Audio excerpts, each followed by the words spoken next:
पीकू खड़ी थी, भागती हुई आई और उसने बोला कि नबू योला स्वैग, सारी टेक्निक काम कर गई। मैंने बोला कि यार, hello everyone, I'm Nabila, welcome back to my channel success story of manifestation and law of attraction. यहाँ पर मैं मेरी और आप लोगों की सक्सेस स्टोरी की बात करेंगे। Equally I will touch that topic जिन जिन लोगों को मैंने गाइडेंस दिया है, लॉ ऑफ अट्रैक्शन मैनिफेस्टेशन सिखाया है, या फिर उन लोगों को हेल्प की है उनकी डिजायर मैनिफेस्ट करने के लिए, वो स्टोरी भी यहाँ पर मैं शेयर करने वाली हूँ। So thank you so much for watching in advance.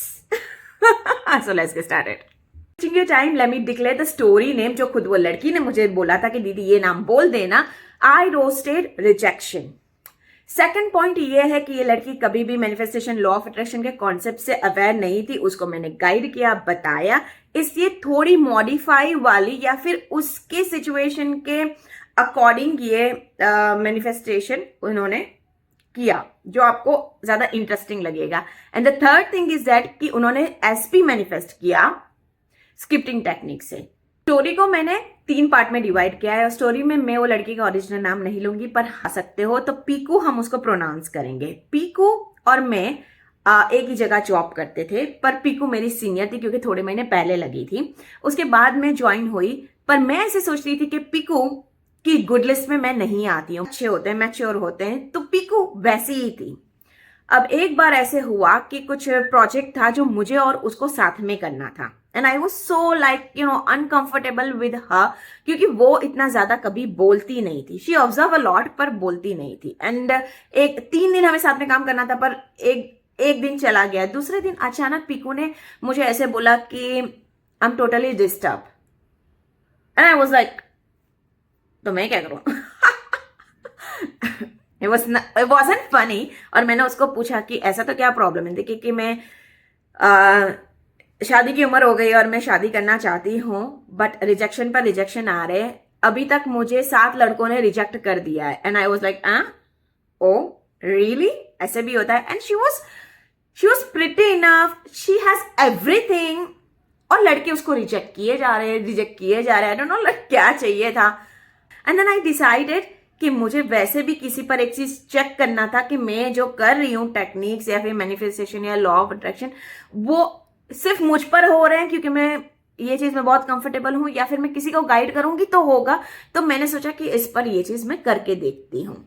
एक दिन ब्रेक में मैंने पीकू को ये पूरा कॉन्सेप्ट समझाया, मैंने उसको 2-3 वीडियोस भेजे, पूरा अच्छे से डिटेल में बताया, पर पीकू ये कॉन्सेप्ट जानती नहीं थी। पीकू को पता ही नहीं था कि मैनिफेस्टेशन लॉ ऑफ अट्रैक्शन जैसी कोई चीज होती है। She was only believe in God and prayer में वो मांगती थी, बट पता नहीं उसको एक कॉन्सेप्ट मैंने अच्छे से सिखाया। And one day she realize कि चलो ठीक है मैं करती हूँ। 1 वीक हो गया, उसके बाद नो रिजल्ट। एंड मुझे अच्छा नहीं लग रहा था कि मैं उसको बार बार पूछती रहूं कि तूने किया कि नहीं।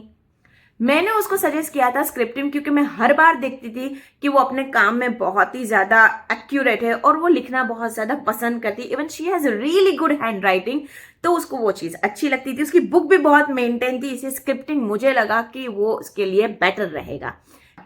एंड आई एक्सप्लेन हर कि अगर तू स्क्रिप्टिंग करती है तो ट्राई कर कि तू पूरा इन्वॉल्व हो जाए, क्योंकि ये थोड़ा टाइम कंज्यूमिंग है, तो अच्छा रहेगा। तू एक एक चीजें लिख, और ऐसे टाइम पर लिख जब शांति हो, या फिर म्यूजिक लगा के सुन, मतलब म्यूजिक लगा ले उसके बाद कर। पर 1 वीक हो गया, she doesn't have any kind of good result. Rejection फिर भी आए जा रहे थे।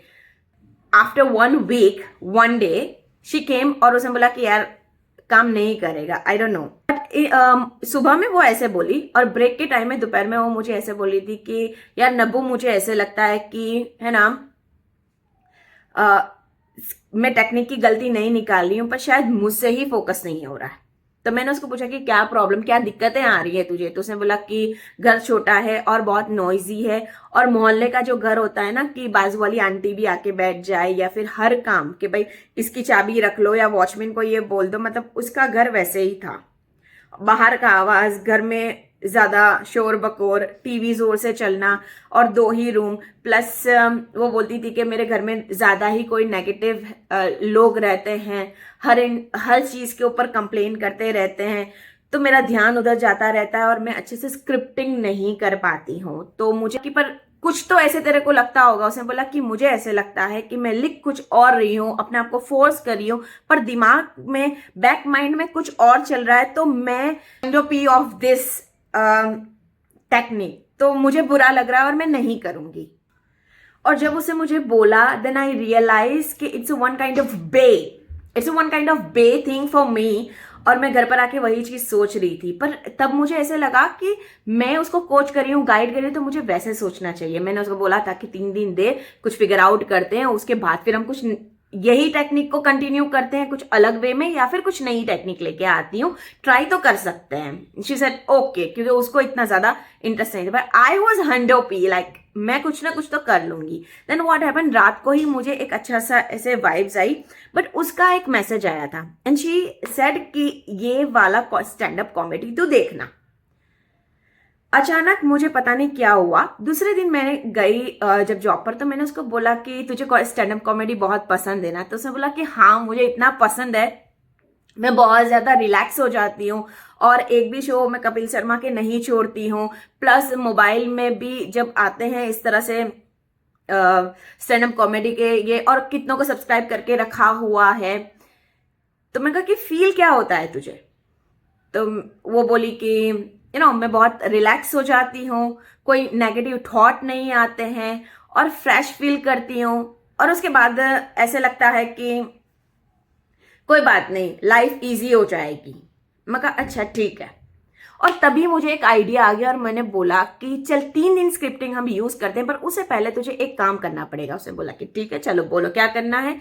मैं बोला कि तुझे तेरा स्टैंड अप कॉमेडी देखना है, और तू जब रिलैक्स हो जाए, अच्छे मूड में हो जाए, तब तेरा बुक खोल के उसको लिख, ट्राई करके जब तू एकदम खुश होती है, तेरा वाइब्रेशन हाई हो जाता है, फिर तो स्क्रिप्टिंग करती है, तो क्या रिजल्ट आ रहे हैं। क्योंकि मेडिटेशन मैंने उसको सजेस्ट करके दिया था, उसने बोला कि नहीं मेरे को नींद आ जाती है। तो तब मुझे रियलाइज हुआ कि मेरी वाइब्रेशन मेडिटेशन से हाई होती है, बट इट डजंट मीन कि वो सबके लिए काम करे। पूरा एक वीक खत्म हो गया था। अब मैं आपको लेके चलूंगी पार्ट 3 पर। एक वीक के बाद मंडे के दिन जब सुबह में मेरी गाड़ी पार्क कर रही थी, वहां पर पीकू खड़ी थी, भागती हुई आई, और उसने बोला कि नबू योला स्वेट, सारी टेक्निक काम कर गई। मैंने बोला कि क्या? और शी हग मी टाइटली, और उसने बोला thank you thank you thank you, and she kiss me a lot. And you won't believe one thing, कि उस लड़की का रोका हो रहा था। वाओ, एक वीक के अंदर, perfect. So guys, second part is really Tron part. उसमें 2-4 चीजें ऐसी होगी कि आपको बिलीव नहीं होगा, पैरों तले जमीन खिसक जाएगी, इसलिए जजमेंटल मत हो जाना। पीको यहाँ पर कोई ऐसे बेस्ट मैनिफेस्टर पर्सन नहीं है, वो सीख रही थी और उसने थोड़ी बहुत लिबर्टी ले ली, मतलब टेक्निक में थोड़ा मॉडिफाई कर लिया। और मैं जहां तक मानती हूँ, वहां तक हमसे, हमारे दिल में से जब आवाज आती है, हमारी एनर्जी, हमारी बॉडी, हमारी सारी चीजें अलाइंड होकर हमें पुश करती है वो चीज करने के लिए, तब हम अगर कोई टेक्निक कर देते तो शायद हो जाता है। सो डे 1, वो ब्रेक के दिन, मैंने उसको पहले डे 1 का पूछा कि यार तूने क्या किया, मेरे को बता, मुझे बहुत ही एक्साइटमेंट है सुनने के लिए। तो उसने बोला कि डे 1 ये थी हमारी पीकू, और पीको को स्टैंड अप कॉमेडी बहुत पसंद थी। रात में वो नोटबुक पेन लेके बैठी तो सही, पर उसने इतने स्टैंड अप कॉमेडी शो देखे, 1 देखा, 2 देखा, 3 देखा, और वो इतनी रिलैक्स होकर वो सो गई। मैं कहा क्या यार तूने नहीं किया? तो बोला सुनना आगे। मैं बोला ठीक है चलो बताओ। जब वो जल्दी सो गई तो वो जल्दी उठ गई, जल्दी 5 बजे में उठ गई। उसको ऐसे रियलाइज होगा कि वो बहुत ही ज्यादा फ्रेश है, कोई डिस्टर्बेंस नहीं है, बहुत पॉजिटिव वाइब्स आ रही है। तो उसने बुक खोली और स्क्रिप्टिंग कर दी, जो जो उसे पसंद था उसने वो लड़के के बारे में लिखा, ऐसे चाहिए वैसे चाहिए, ये वो वगैरह वगैरह वगैरह। देन सेकंड डे कम, तो उसको ना रात में वो चीज फील हुआ कि यार अच्छा लगा था, मैंने स्क्रिप्टिंग किया था, रिलैक्स फील हुआ था। तो दूसरे दिन उसने इंटेंसली एक ही शो देखा, जब उसकी वाइब्रेशन हाई हो गई, वो खुश हो गई, तो उसने स्क्रिप्टिंग किया। पर third day was totally different, was blue your mind कि ऐसा भी हो सकता है। तो थर्ड डे सैटरडे था, हम जॉब से जल्दी छूट जाते हैं, तो वो घर पर गए, खाना खाए, और खाना खाने के बाद हम रिलैक्स हो जाते हैं। उसके बाद देखते हैं कि रील्स देखते हैं, ये देखते हैं, वो देखते हैं। तो उसने मुझे बोला कि उस टाइम पर ना मैं बैठी थी, बाजू में मेरी बुक थी जहां पर मैं लिखकर चली गई थी रात को, पर अचानक से उसको ऐसे फील हुआ कि यार देखो तो सही क्या मैंने लिखा हुआ है। तो उसने स्क्रिप्टिंग लिया, मतलब उसका स्क्रिप्ट लिया, and she mention this thing to me कि नबीला उसी टाइम पर मेरे मोबाइल में एक पॉपअप आया कि ये नए कॉमेडियन ने उसका शो अभी डाला हुआ है, तो नोटिफिकेशन आया था। But that time she realize कि नहीं, पहले मैं स्क्रिप्टिंग पढ़ूंगी और फिर मैं ये वाला वीडियो देखने वाली हूं। तो स्क्रिप्टिंग उसने पढ़ा और उसने बोला कि मैंने जब स्क्रिप्टिंग पढ़ा ना, मुझे अच्छा लगा, हंसी भी आई, खुशी भी हुई कि एटलीस्ट मैं क्या चाहती हूं। And then what she did, उसने मुझे बोला कि बुक वैसे हम लोग पढ़ते हैं ना, जैसे उसको बुक पढ़ रही थी। उसके बाद अचानक से उसने उसका सीधा हाथ लिया और वो स्क्रिप्टिंग जहां पर से लिखा था ना, वो ऐसे रब किया, तो एनर्जी आई, गर्म हो गया वो थोड़ा सा।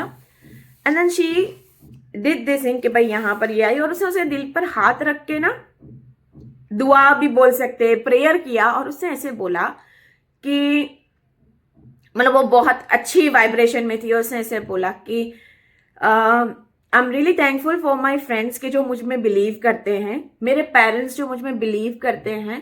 और उसने ये एक वर्ड बोला कि अगर मेरे लिए नहीं तो उनके लिए ये चीज, यू नो, मैं इमोशनल हो गई थोड़ी, बट उन्होंने ऐसे बोला कि उनके लिए ये चीज कर लो। And I was literally shock कि यार, I bless you, I bless my parents, कि लोग हैं जो आपको प्यार करते हैं, आपका अच्छा चाहते हैं। Now exciting part has come. शाम में फोन आया। अब ये भी बहुत ही ज्यादा अनबिलीवेबल चीजें हैं कि शाम में उसके पापा को फोन आया कि एक लड़का है जो आपकी लड़की को देखना चाहता है। मैं बोला कि wow, it's really good, work हो रहा था। लेकिन नहीं, प्रॉब्लम आ गई थी ये चीज। मैं कहा क्या प्रॉब्लम आई थी? कि ये लड़के ने ऑलरेडी उसको 2 बार रिजेक्ट कर दिया है। एक बार देखे बगैर रिजेक्ट किया था, एक बार फोटो देख के रिजेक्ट किया था, और उसको भी 2 या 3 साल हो चुके हैं।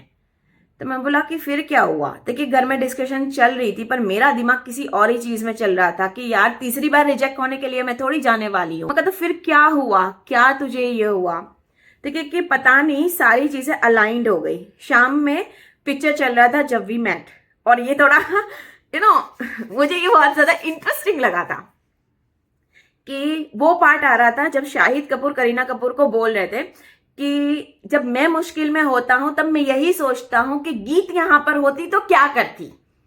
मैं कहा अच्छा, तो देखिए मैंने भी तब वो डायलॉग देख के मैंने ऐसे ही सोचा कि अगर मेरी जगह पर नबू होती तो क्या करती। मगर नबू क्या करती क्योंकि नबू जाती और वो लड़के को रिजेक्ट करके आती। मगर नो मैन, लेकिन नहीं, ऐसे नहीं, मैंने सिर्फ मजाक कर रही हूं। बट हाँ, मैंने तब ऐसे सोचा था कि कोई बात नहीं, मैं जाऊंगी और उसको मेरा ऐसे येलो स्वैग बता के आऊंगी कि हाँ देख भाई, तूने जो किया है वो गलत है, और तू अकेला नहीं, मैं भी तुझे रिजेक्ट कर सकती हूँ। फिर उसका एक लेवल होता है कि एक अच्छी डिग्री पाने के बाद कोई इंसान रिजेक्ट पे रिजेक्ट हुए जा रहा है विदाउट रीजन, तो हर्ट होता है। और फिर वो लड़की गई और उसने बोला कि मैं सिर्फ लड़का दिखने जा रही हूं, मैं कुछ ये नहीं है कि रिजेक्ट करने जा रही हूं, कि मैं उसको बताने जा रही हूं। बट हाँ, रिजेक्शन का थोड़ा ये था, और वो लड़के को जाके मैं रोस्ट कर दूंगी। और उसके बाद उन्होंने डिस्कशन किया, उन दोनों को मतलब थोड़ा कंफर्टेबल लगा। उसके बाद पता नहीं क्या हुआ, लड़के ने भी हाँ बोल दी और लड़की ने भी हाँ बोल दी। दैट्स अमेजिंग कि सच में जो स्टोरी का नाम है आई रोस्टेड रिजेक्शन, कि 3rd टाइम वो इंसान वो लड़के को रिजेक्ट करने गया था, and now they happily married, और वो लोग अभी अहमदाबाद में शिफ्ट हो गए हैं। जब मैंने उनको कॉल करके बोला कि I'm going to publish your story, they were so excited. और वो सच में ये चीज को बिलीव करते हैं। आज भी वो मैनिफेस्टेशन की बहुत ज्यादा टेक्निक करती है, और जहां पर भी रुक जाती है, शी वॉन्ट्स माई गाइडेंस। तो मुझे ये चीज बहुत अच्छा लगता है कि मैंने फर्स्ट टाइम किसी को गाइडेंस दिया, किसी को हेल्प किया, शी ब्लेस भी, इवन वो काम भी हो गया। Wow. And I hope you like my success story. Thank you so much for watching. See you in the next video. Bye bye, lollies.